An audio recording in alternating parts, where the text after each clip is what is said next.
Fala pessoal, só vou deixar um aviso antes de começar o vídeo. Esse vídeo foi uma sugestão de um cara que comentou no meu canal, que é o Esquizo6966. Ele sugeriu que eu fizesse uma série assim, também estava pensando em algo parecido. Enfim, pessoal, se vocês quiserem que eu grave alguma coisa, comentem. Nem que seja uma ideia, alguém para chamar, uma ideologia, tanto faz, que seja. Comentem e eu vou avaliar as ideias, talvez eu grave, talvez não. É isso. Fiquem aí com o vídeo. Fala pessoal, estamos aqui em mais vídeo do Esperança Nerd e hoje mais um vídeo com o nosso aclamado amigo Joshera. Fala aí, Joshera. Boa noite a todos, aqui sou eu mais uma vez. Hoje é um primeiro episódio de uma série que eu vou tentar fazer, né? Tentar manter na linha, né? Fazendo vídeo, que vai ser sobre sistemas políticos, ideologias políticas. E o episódio de hoje, como aqui estamos com o Diosfera, vai ser cesarismo. E ele é cesarista. Diosfera, fala um pouco sobre o cesarismo. O cesarismo ele é uma ideologia que pode ter suas raízes, por assim dizer, traçadas desde o século XVII e ele se baseia inteiramente na existência de um poder central figurado com o rei, no caso o César, no topo, e o povo, a aristocracia, o clero, etc., abaixo dessa autoridade, com o clero tendo, porém, um certo poder de influência dentro da corte. E eu diria que o principal expositor da ideia do que seria o czarismo seria o político Konstantin Pobedonostsev. Ele está vivo É isso. atualmente? Não, ele viveu no final do século XIX. Uhum. E tem algum político atual cesarista, alguém famoso, algum filósofo que apoia o Tem cesarismo? eu diria que o mais próximo disso seria o Partido Liberal Russo, mas Uhum. também tem muitos membros do Rússia Unida, que é o partido do Putin, que são cesaristas. O Partido Liberal Russo apoia o cesarismo? Estranho, não? Sim. O que acontece é que o Partido Liberal Russo ele foi formulado pelos soviéticos inicialmente, né? No caso, o Partido Liberal surgiu na União Soviética e o principal Uhum. objetivo dele era ser um partido de falsa oposição, onde teria basicamente todas as ideias que são contrárias à União Soviética estariam lá dentro, o que inclui o czarismo. Só Uhum. que quando a União Soviética caiu, acabou que o que era para ser só um partido de falsa oposição se tornou um partido de oposição real ao comunismo, já que o comunismo não era mais um regime. E até hoje o partido é dominado pelos czaristas por consequência disso. Então é liberal é só no E, nome mesmo. uhum. Mas eles se identificam como cesaristas ou só os membros que são cesaristas? Alguns Eles membros se que são identificam cesaristas. como czaristas. Uhum. Eles têm o poder deles, o poder não, a influência deles na Rússia atual é algo grande? É? Mais ou menos, eu diria que eles são o terceiro ou quarto maior partido Uhum. atualmente. Qual que você acha que é o papel da monarquia czarista na Rússia moderna? Como assim? As, as, o que a monarquia czarista deixou de legado para a Rússia atualmente? Tanto sociológico, Bom, teológico, enfim. a monarquia russa, para início de conversa, ela construiu a Rússia. Tudo que a gente. Não só a Rússia, eu vou além. Não só a Rússia. A Ucrânia tem muitos elementos do que seria a Rússia Imperial. Uh, a própria concepção de um Estado na Ásia Central, por exemplo, só se tornou forte por causa da monarquia russa. Claro, antes tinha a Horda Dourada, tinha a Horda Uhum. Azul, a Horda Vermelha, mas nenhuma dessas conseguiu fazer uma estrutura que durasse até hoje. Países como Cazaquistão, Uzbequistão, Turcomenistão, esses países têm muito mais em paralelo com o Império Russo do que com essas nações mongóis antigas. Uhum. Além disso, também tem o Belarus. Belarus, eu diria que tem às vezes até uma influência do Império Russo maior do que a própria Rússia moderna, mas a Rússia ainda continua sendo o símbolo maior do sucesso do Império Russo. Além da apresentação cultural, por assim dizer, tem a apresentação econômica, porque a gente vê que a indústria da União Soviética ela não seria nada sem a base inicial que foi construída pelo Império. No caso, começou a industrialização com Alexandre II, aí no Alexandre III chegou ao ápice. Nos tempos do Nicolau II teve uma certa queda, mas ainda assim continuou crescendo. E por consequência a Rússia ela se tornou, foi isso que possibilitou que a Rússia se tornasse numa potência como a gente conhece hoje em dia, que foi o desenvolvimento prévio feito pelo Império. O Sim. Império também é responsável pela formação territorial da Rússia, porque tipo assim, a Rússia antes de ser o Império, ela era só um territóriozinho minúsculo perto de Moscou ali, e cada monarca ele foi conquistando mais e mais território, até que ele unificou todas as Rússias, conquistou Kiev, Novgorod, Smolensk, Vladimir Os povos e que eles foram conquistando eram a mesma etnia? Eram etnias diferentes? eram Línguas eslavos diferentes? orientais. Aham. Inicialmente o que aconteceu foi que existia a Rússia de Kiev, né, que, tipo assim, inicialmente os russos eram todos unificados na Rússia de Kiev, que tinha capital em Kiev. Só que quando ocorreu a invasão dos mongóis na Rússia, a unidade da Rússia de Kiev foi quebrada e, tipo assim, se dividiu em vários chefes locais. Aí Uhum. tinha o de Vladimir, tinha o de Moscovo, tinha o de Kiev, tinha o de Novgorod e assim por diante. O que acontece é que esse chefe local de Moscovo ele conseguiu unir um certo poder e conquistar os outros chefes locais. E quando ele fez isso, ele recriou a Rússia de Kiev, só que como o que a gente chama hoje de Rússia atual. Uhum. E quando ele unificou todos os eslavos, aí sim ele começou a expansão para os povos não eslavos, como os permianos, os turcomenos, aí depois veio os cazaques, aí mais para frente tem os siberianos, tem os casarianos e também tem os chechenos, etc.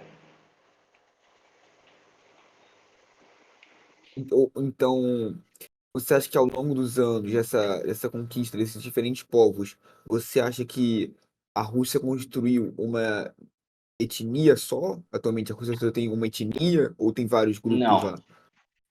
não. A Rússia nunca Uhum. foi uma, no caso, nunca foi uma palavra forte, mas a Rússia como um império, ela nunca foi homogênea.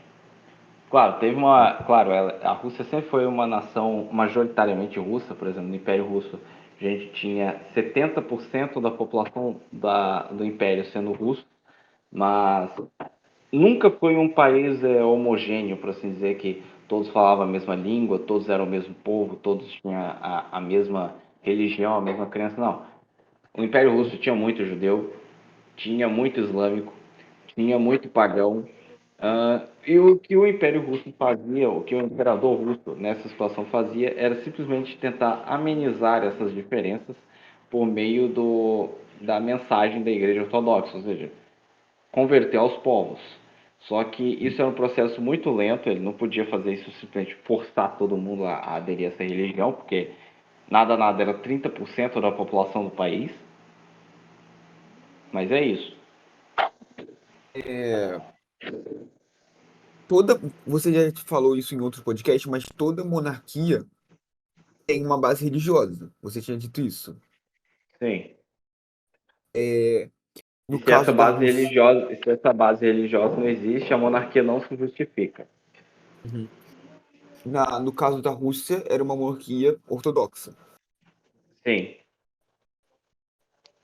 Como que você acha que uma. Você acha que, na verdade, vou reformular a pergunta. Você acha que uma monarquia que tem uma religião específica pode, nesse país que tem essa monarquia? pode haver uma liberdade religiosa? Não que. Isso é relativo. Relativo ao que você considera liberdade religiosa.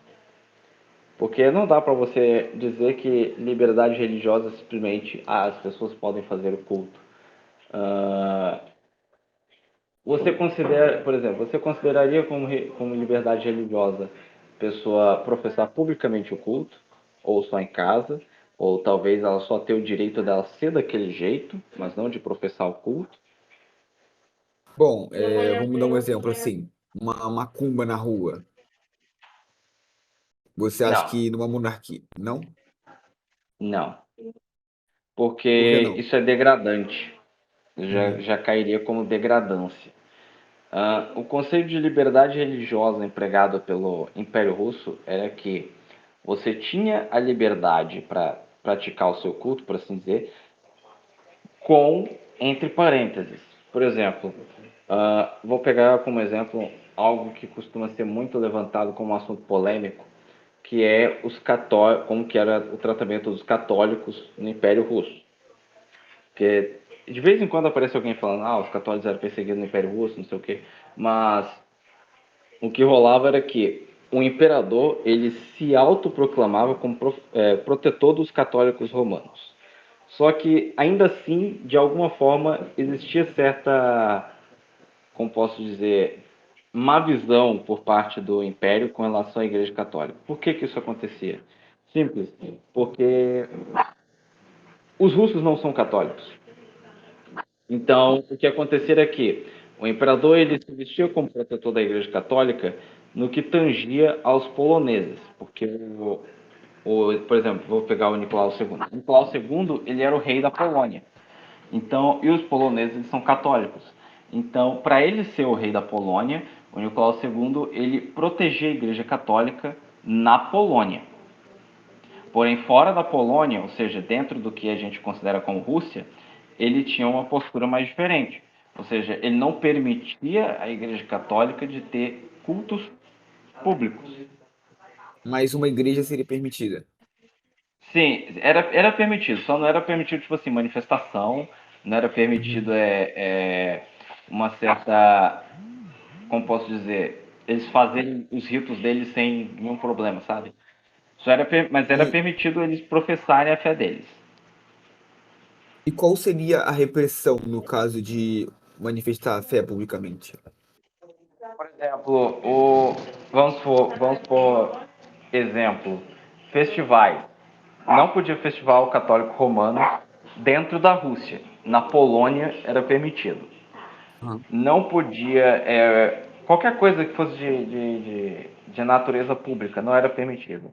Porque isso era contra os valores morais e religiosos da Igreja Russa. Não, sim, sim. Mas caso houvesse uma manifestação pública de fé, qual seria a repressão, a punição, entre aspas? Bom, depende do tipo da natureza da Uhum. manifestação pública e depende também, tipo assim, da época do ano em que isso é feito. E, por exemplo, você não poderia fazer, sei lá, um sacrifício satânico no Natal. Eu não estou nem entrando no tópico dos católicos nesse momento, mas, por exemplo, vamos supor, Uhum. você é satanista, você faz um sacrifício satânico no Natal. Você quer ser recebido como disso? Então, não pega legal. Então, Uhum. dependia da época do ano que essa era feita, do tipo de manifestação que essa era feita, para que era feita e como era feita. Entendi. E Eu você, eu vou, eu vou citei lá pegar, sobre. eu vou pegar como outro exemplo aqui, que também é interessante, porque o imperador ele não protegia só os católicos romanos em sua própria esfera. Por exemplo, o imperador se cunhava como Grão-Duque da Finlândia. A Finlândia é um lugar lotado de luteranos. Ou seja, ele ao mesmo tempo que protegeu os católicos, ele também protegeu os luteranos na Finlândia. Ele também protegia os islâmicos nos Kanatos, que eram reinos vassalos do Império Russo que viviam na Ásia Central, mas somente nesses lugares. Só acrescentando mais alguns exemplos. Uhum. Eu citei o exemplo da macumba na rua, por que você acha que é degradante? É degradante porque não é algo que se, como posso dizer, não é algo que se constitui como uma. Não consigo pegar uma palavra que pegue pouco pesado nisso, mas é como se você, por exemplo, fizesse uma, uma feitiçaria, sabe? Uhum. Não, é diferente de você, por exemplo, rezar para o seu Deus. Você está literalmente oferecendo um sacrifício a uma estátua estranha, a uma figura estranha. Esse sacrifício pode inclusive envolver a morte de animais, que é algo condenado não apenas por nós cristãos, mas também até mesmo, por exemplo, pelos islâmicos. Ou seja, não é uma questão de ética, é uma questão de moral. A moral cristã é contra isso. Logo, para nós é degradante. Boa resposta. É, bom, o cesarismo acabou quando, mais ou menos, em que ano, mais ou menos? Acabou em 1945. A última É, quando... nação czarista caiu em 1945. Uhum. Bom, o mundo mudou demais ao longo do tempo, e hoje o mundo, hoje em dia, é muito mais globalizado. Qual você acha que seria o papel da Rússia sob uma liderança czarista num cenário internacional, assim, globalizado? Como ela lidaria com isso? Bom, Não ela necessariamente a Rússia, basicamente. mas alguma nação czarista. Bom, eu acho que isso depende muito de qual nação. Por exemplo, quando eu disse que o czarismo, a última nação czarista caiu em 45, eu me referia ao reino da Bulgária. Aí você pega, por exemplo, qual influência que o reino da Bulgária, se ele existisse hoje, teria no mundo? Bem pouca, porque a Bulgária é um país pequeno.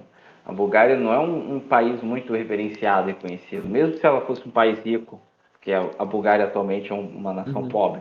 Mas mesmo se a Bulgária fosse rica, ela não teria muita influência. Por quê? Então, Porque ela é um país pequeno. Agora, se fosse a Rússia, aí sim a gente teria um patamar maior. Por quê? Porque a Rússia é uma potência, a Rússia é grande de território, a Rússia tem muito recurso, a Rússia tem uma economia top 10 do mundo, a Rússia tem uma população absurda. Então, eu acho que a sua pergunta ela varia muito de figura de uhum, qual nação czarista estaria se referindo. utiliza a nação russa, Rússia. Simples, ela poderia influenciar o leste europeu, não só o leste europeu, mas também a Ásia Central, o Oriente Médio, por assim dizer, a ter uma atenção maior, né? Porque, tipo assim, o Império Russo ele investia pesado em militarização e desenvolvimento. Então você teria que ver, então você estaria vendo, por exemplo, vou pegar como exemplo as nações da Europa Central estariam se fortalecendo mais, dependendo menos do internacionalismo. Ou seja, a União Europeia, por exemplo, poderia talvez não existir da forma como a gente conhece. Você veria mais as nações da Europa Ocidental se aliando militarmente e financiando o próprio desenvolvimento, não por causa da Rússia, mas por medo da Rússia. Uhum. Você poderia ver, por exemplo, no extremo leste, um Japão mais pretensioso, por assim dizer, em conseguir as suas terras e se fortalecendo justamente pelo fato de que ele teme o desenvolvimento da Rússia. Isso, inclusive, está acontecendo agora. O Japão está tentando negociar de novo com a Rússia a questão dos Kurilas recentemente. Talvez Por que o também teria Japão uma teme a certa Rússia? influência nos Estados Unidos. Hã? Por que o Japão temeria mais a Rússia? Porque a Rússia estaria finalmente tomando um rumo de desenvolvimento. Um dos principais problemas da Rússia atual é que ela é uma nação que é extremamente corrupta. Inclusive, o Putin, como presidente, ele tem que, por mais que ele seja um líder bastante popular, ele tem que tomar um certo cuidado em cada decisão que ele vai tomar, porque ele pode simplesmente pisar em alguma oligarquia que não gosta dele. Por mais que ele tenha feito aliança com várias oligarquias dentro da Rússia. Então eu diria que a democracia na Rússia atualmente é um grande obstáculo para o desenvolvimento da Rússia. Perfeito. Porque tipo assim, a democracia que permite que essas oligarquias continuem tendo poder, entende? Porque num governo czarista ele não permitiria o poder das oligarquias. Porque o czarismo ele nasceu exclusivamente da derrubada das oligarquias. Isso aconteceu, se eu não me engano, em 1711. Uhum. Mas não teria como o sistema ser deturpado? Teria ter, mas é bem difícil. Mas primeiro eu vou explicar o que aconteceu, do porquê que não haveria influência das oligarquias na Rússia. Vou pegar como Uhum. exemplo algo que aconteceu em 1711, 12, eu não lembro o ano exato. Mas quando Pedro Grande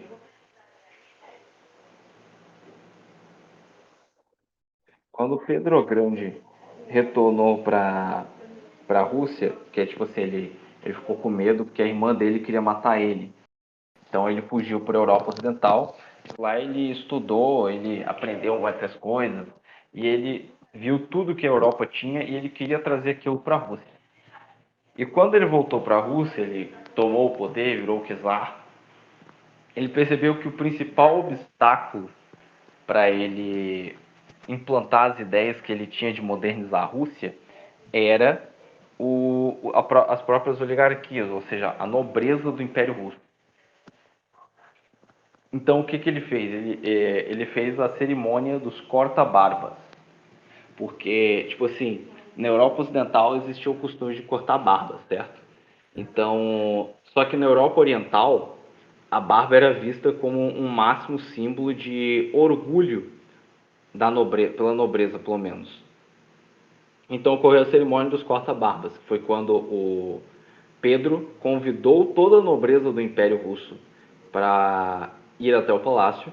E lá, ele simplesmente, como uma forma de mostrar eu sou o imperador, eu posso, ele próprio fez a barba de todos os nobres. Ou seja, ele cortou a honra, ele cortou o símbolo de masculinidade máximo da nobreza, simplesmente para mostrar eu sou o imperador, eu posso fazer isso. E o que decorreu depois desses acontecimentos? Nada.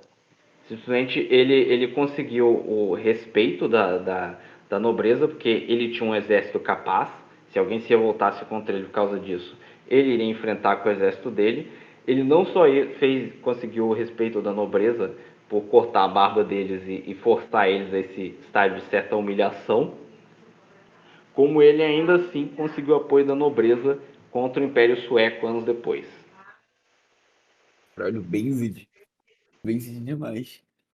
É, mas o que eu tinha perguntado é por que você acha que é difícil ser deturpada ao ponto das oligarquias tomarem o poder no czarismo? Poderia repetir a pergunta? Por que você disse que acha difícil as oligarquias tomarem poder no governo czarista? Por quê? Simples, porque O, eu estou falando agora numa situação hipotética de que o czarismo não tenha acabado. As oligarquias não teriam o poder para fazer algo dessa magnitude, porque simplesmente o czarismo teria o monopólio do poder político e militar nas suas mãos. Agora, numa situação em que o czarismo é restaurado na Rússia, isso não aconteceria porque, para a própria restauração do czarismo ser possível, teria de haver uma derrubada da oligarquia. Ou seja, não é possível você fazer o czarismo de volta na Rússia sem você derrubar as oligarquias. Uhum. É, Na sua opinião, quais seriam os benefícios econômicos que uma nação czarista teria ao adotar esse modelo? Olha, eu diria que teria uma imagem um pouco melhor no cenário internacional.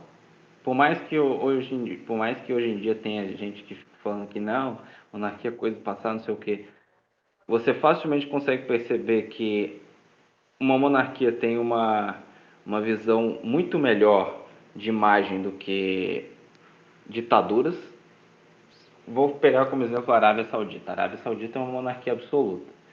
E pegar como exemplo a Coreia do Norte. A Arábia Saudita ela é uma nação até mais restritiva do que a Coreia do Norte. E ainda assim, as pessoas têm uma visão mais positiva da Arábia Saudita do que da Coreia do Norte. Simples, porque a monarquia em si traz essa visão de maior segurança e tranquilidade. É isso? Sim, Como que o cesarismo é uma monarquia tradicionalista, certo? Preza pela tradição. sim. Como que você conciliaria numa implementação do cesarismo, sei lá, na Rússia atualmente? Como que você conciliaria a tradição histórica da Rússia com a sociedade contemporânea nessa implementação que poderia haver de um governo cesarista? A sociedade russa ela não é muito opositória ao conceito do monarquismo. Inclusive, uma pesquisa feita um tempo atrás revelou que muitos russos eles têm uma visão bastante positiva sobre o Nicolau II, sobre a monarquia. Então, se for contar com a opinião da população, a população não ligaria muito para a restauração. Não, sim, Inclusive, sim. ela é bem possível de acontecer, pois recentemente uma das grandes preocupações do, do, do meio político russo é o fato de que o Putin inevitavelmente está se tornando velho e ninguém sabe quem poderia entrar no lugar dele se algum dia ele vier a sair do poder. E a monarquia poderia ser a solução perfeita para isso.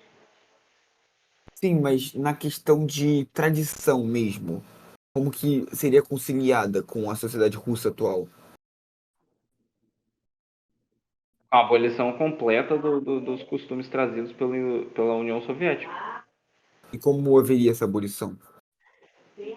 por meio de reformas na educação e nos costumes, por assim dizer. A propaganda seria parte essencial desse projeto, né, dessa mudança completa, mas obviamente não seria algo que acabaria por, tipo assim, agora. Seria um processo lento que levaria algumas décadas, talvez. Bom, você não acha que seria melhor remodelar o modelo cesarista e, sei lá, diminuir essa parte de tradição, criar uma nova tradição, talvez?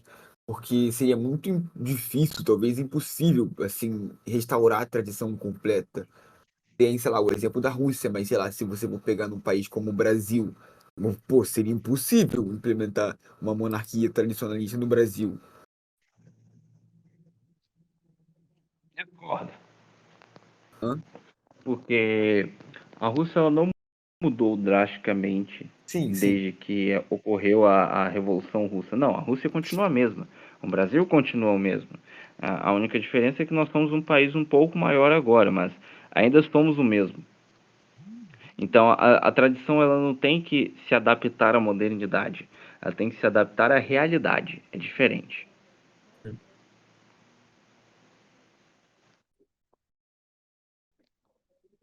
Como que você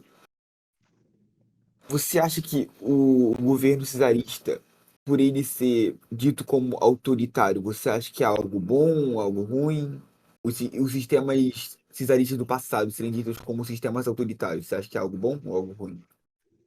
Ah, Hã?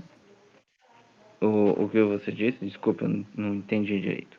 Os sistemas cesaristas, monarquistas, assim, do passado, são muito ditos como sistemas autoritários. Você acha que isso é algo bom, que é algo ruim, que é uma mentira?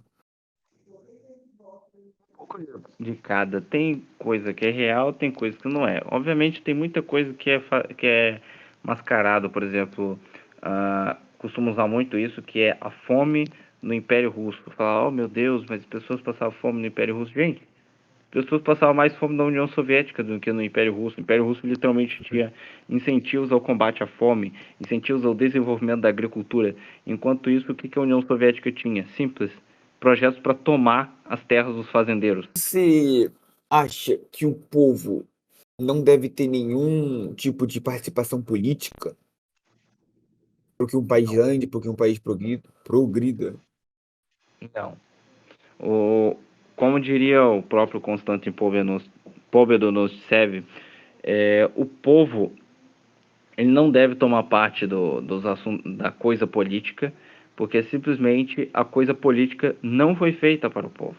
O povo ele foi feito com o único propósito, estilo de fazer o país funcionar. E se você tira, é como se você tivesse, por exemplo, fazendo com que a engrenagem desse ordem ao sistema. A Uhum. engrenagem ela só gira, ela não dá ordem ao sistema, ela segue a ordem. É diferente. Você acha que nem, sei lá, um povo muito bem educado, um povo muito instruído, não conseguiria participar da política? Conseguiria Hã? por meio, por exemplo, uh, conseguindo apoio, conseguindo uma certa influência dentro de outros círculos políticos internos. Mas é claro, isso depende muito da pessoa, da forma como ela pensa, da forma como ela se mostra, da forma como ela progride, da forma como ela atua, por assim dizer. Então, é algo que depende muito de cada pessoa. Não é Uhum. garantia que só porque você é inteligente, que só porque você tem influência, que você vai ser importante na política do Império Russo. Entendi. Caso uma monarquia, um governo assim, czarista, bom, que seja, esteja indo mal, algumas crises, alguns problemas internos da política, você acha que uma revolução seria algo plausível? Como assim? Bom, tá lá um governo czarista, um governo monárquico. Você fala que essa é a única solução para que um país progrida, porque o povo não foi feito para governar. E vamos supor, ter lá um governo czarista e esteja indo muito mal, alguma crise, não importa o motivo, mas tá, o governo está indo mal, a economia está toda fodida, todos os problemas possíveis. Você acha que a revolução seria algo plausível para acabar com os problemas? Não, Qual porque solução seria plausível? revolução costuma ser resumida em uma solução desesperada para um problema que não necessita de uma solução desesperada. E, por consequência de ser uma solução desesperada, isso costuma levar a muitos erros. A própria Revolução Francesa foi dessa forma. Ela acabou levando a um massacre inestimável de várias pessoas. A Revolução Russa levou a um carniceiro ensurdecedor de pessoas sendo mortas simplesmente por causa de estarem em domínio de um senhor A ou um senhor B. A gente costuma ver isso também em Guerra Civil Americana. Guerra Civil Americana também teve muito disso. Então, não, eu não acredito que uma revolução seria um caminho aceitável. Caso uma monarquia tivesse dando merda, essa mesma situação, qual seria uma solução plausível vinda do povo? Ah, Caso essa mesma situação, a monarquia tivesse toda fodida, qual você acha que seria uma solução plausível tomada pelo povo? O povo está revoltado. O que que você acha que eles deveriam fazer? fazer o que eles tentaram fazer na Rússia, simplesmente que era tentar uma negociação com o governo para medidas que atuem de forma aos interesses tanto do império quanto da população. O povo tentou isso na Rússia, só que não deu certo por um simples fator: intervenção de certas elites externas que influenciaram na relação entre o povo e o império, e assim fez com que o império se tornasse antagonista ao povo, o que não era verdade. Foi simplesmente uma imagem forjada. Nessa situação, bom, tudo bem. As elites externas influenciaram, mas tá, tudo bem. O povo não conseguiu negociar. O que o povo deveria ter feito, ao invés de fazer uma revolução? Poderia ter Pô, simplesmente pera, mostrado.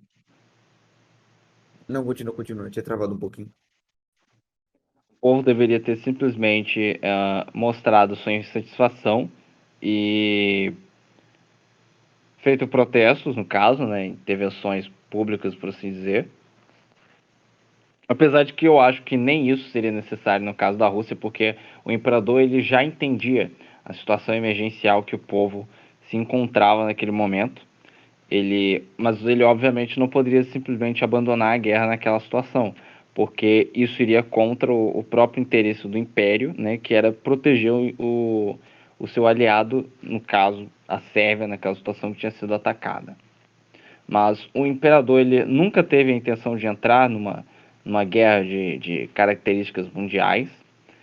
O interesse dele era simplesmente salvar a Sérvia dos austríacos, só que, por um certo jogo diplomático, isso acabou evoluindo para uma guerra mundial. Que, se eu não me engano, o que aconteceu foi que o imperador ele enviou um emissário ao Kaiser para evitar que o Kaiser declarasse guerra à Rússia. Só que o emissário ele não conseguiu contatar o Kaiser e isso levou o Kaiser a declarar guerra à Rússia. Entendi. Muito se diz sobre esse cenário da Primeira Guerra Mundial que a Primeira Guerra Mundial foi a guerra para acabar com todas as monarquias. Foi propositalmente, algumas coisas aconteceram propositalmente para acabar com as monarquias, por conta de algumas elites. Você acha que isso é uma verdade? Isso é algo que eu posso dizer que é meio termo, porque não foi o projeto que pode ser considerado como a Primeira Guerra Mundial, não tinha o objetivo de acabar com a monarquia, mas ao mesmo tempo tinha. Mano, tu tá, tu tá Tá, sendo o que censurado. acontece? Tá, pera. Tu falou acabar com as monarquias, mas ao mesmo tempo tinha, né? Exatamente. Tá, E continua. eu vou explicar o porquê disso. Porque se você considera monarquias como um cara sentado num trono, com uma coroa na cabeça, com um cetro na mão, e é só isso, de fato, eles não queriam acabar com a monarquia. Agora, se você considerar a monarquia como um representante de Deus governando sobre o povo, representando Deus diante do povo pela vontade divina, aí você vê que eles realmente queriam acabar com a monarquia. O que acontece é que, quando aconteceu a Primeira Guerra Mundial, os países do leste europeu foram todos invadidos pelas potências ocidentais e aqueles que eram das potências centrais foram destituídos de seu direito imperial ao fim da guerra. Então, o que aconteceu foi aqueles que estavam contra os interesses dessa certa elite, que eu não vou mencionar o nome por razões especiais, essas monarquias elas foram derrubadas, porque foram consideradas monarquias opositoras ao ideal de você sabe quem. Mas as que eram a Agora, favor. as que eram a favor foram mantidas. Você pode ver, por exemplo, a monarquia britânica, ela ainda existe hoje em dia. Por quê? Porque ela se tornou leniente. A monarquia sueca ainda existe hoje, porque foi leniente.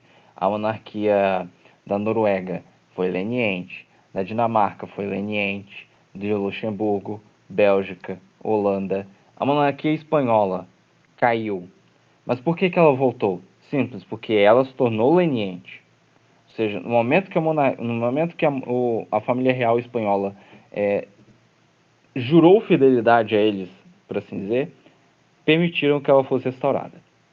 Por A que ela fez monarquia isso? russa não foi leniente, por isso ela foi derrubada. A monarquia romena não foi leniente, por isso ela foi derrubada. A monarquia alemã não foi leniente, por isso ela foi derrubada. Mas isso, por enquanto, é algo que só aconteceu na Europa.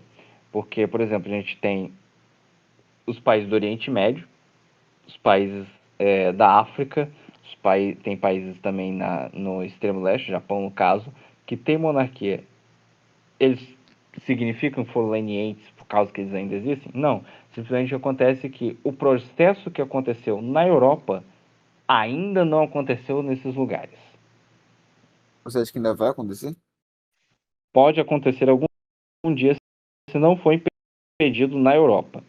Porque a raiz do problema começou na Europa. Logo, para impedir que isso se alastre para outros lugares, você tem que destruir primeiro a raiz na Europa. Entendi. Mas com todo esse contexto de que as monarquias que têm são contra essa elite, geralmente são as que têm esse representante de Deus, que faz a vontade de Deus. Você acha que mesmo assim é possível restaurar uma monarquia, mesmo com tipo, todas as dificuldades de ser tradicionalista? Você é possível restaurar uma monarquia de um país ou então implantar um modelo czarista? Em um país, Sim, é por possível. exemplo, sem ser na Rússia, tipo, no exemplo, no Brasil, você acha que seria possível? É possível. Só que é um processo muito mais complicado. E ao contrário do que se verifica de se instalar a monarquia na Rússia e pronto, no Brasil teria que haver uma readaptação. Ou seja, o czarismo ele teria que se adaptar à situação do Brasil. E isso leva ao termo que eu próprio cunhei, que eu acho um pouco interessante de usar nesse momento, seria o czarismo tropical. Ou seja, a adaptação das ideias do czarismo para o conceito do Brasil. E isso é muito possível porque o primeiro reinado que teve no Brasil, Dom Pedro I, ele era um aspecto encarnado do que seria um czar. Ele atuava como czar, ele tinha uma constituição que lembrava muito a constituição czarista.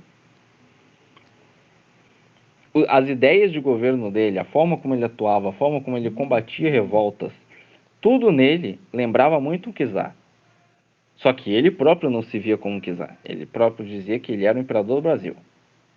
Ou seja, se algum dia alguém quiser instalar algo parecido ao czarismo no Brasil, essa pessoa usaria o Dom Pedro I como exemplo. E você acha que eles seriam, sem, mudando somente o nome, eles seriam czar?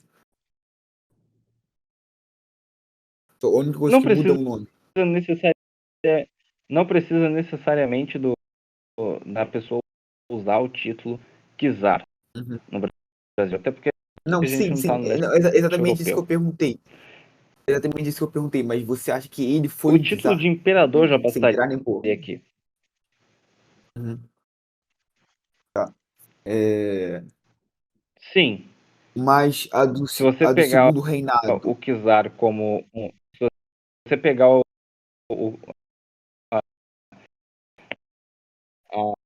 a palavra czar do segundo reinado, se você considera o czar, ser um czar como uma gama de obrigações, de deveres e de poderes que o monarca deve ter, então sim, eles eram czares. Agora, se você considera czar como meramente um título, então eles não eram czares porque eles próprios não usavam esse título.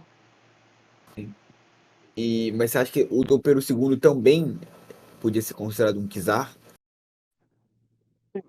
Porque por mais que ele não fizesse o uso dos poderes que ele tinha como rei, ele ainda tinha os poderes. Ele nunca se desfez dos poderes dele. Uhum. Tá. Então, as pessoas que falam para restaurar a monarquia, elas são quase os interesses dela, a ideologia dela, são quase iguais aos seus, certo? Nesse cesarismo tropical. Oi? Os interesses das pessoas que dizem para restaurar a monarquia brasileira são quase iguais aos seus, certo? Não. Ué, por que não? Porque, infelizmente, o meio monarquista moderno atualmente está cheio de liberais, ou seja, pessoas que não estão definitivamente ligando para a monarquia. Eles apenas ligam para os bens que a monarquia pode trazer. Eles não pegam como, por exemplo, o sagrado, o fato de você ter um líder no seu país que foi literalmente escolhido por Deus. Não, eles apenas olham o aspecto econômico. É o tipo de pessoa que, por exemplo, fala: olha, monarquia tem. A Inglaterra é um país rico, ela é uma monarquia. O Japão é um país rico, é monarquia. Logo, se a gente for uma monarquia, a gente vai ser rico. Esse tipo de mentalidade não vai restaurar a monarquia. Então você acha que devia ter uma divisão entre as pessoas que realmente defendem a verdadeira monarquia tradicionalista e com base religiosa, das que só Só querem. querem usufruir do que a monarquia pode trazer. Até porque se houvesse uma restauração da monarquia, esse pessoal que, eu não sei se é a maioria, ia, ia acabar fazendo pressão, ia ser só mais uma monarquia fantoche. Sim. Enfim, pessoal, o vídeo vai ficando por aqui. Tem alguma palavra para dar no final, ô Diosfera? Palavra, várias palavras. Bom, gostaria, se possível, que os ouvintes eles pesquisassem mais a respeito desse tópico, né? Como eu disse no início do vídeo, eu recomendo muitos livros do Konstantin Povedonossev, que ele é um grande escritor sobre o tema. Ele foi conselheiro pessoal de Alexandre III e de Nicolau II, e também foi o professor do príncipe Alexei, que infelizmente nunca veio a se tornar czar. É, é isso aí, pessoal. Até o próximo vídeo. Adeus.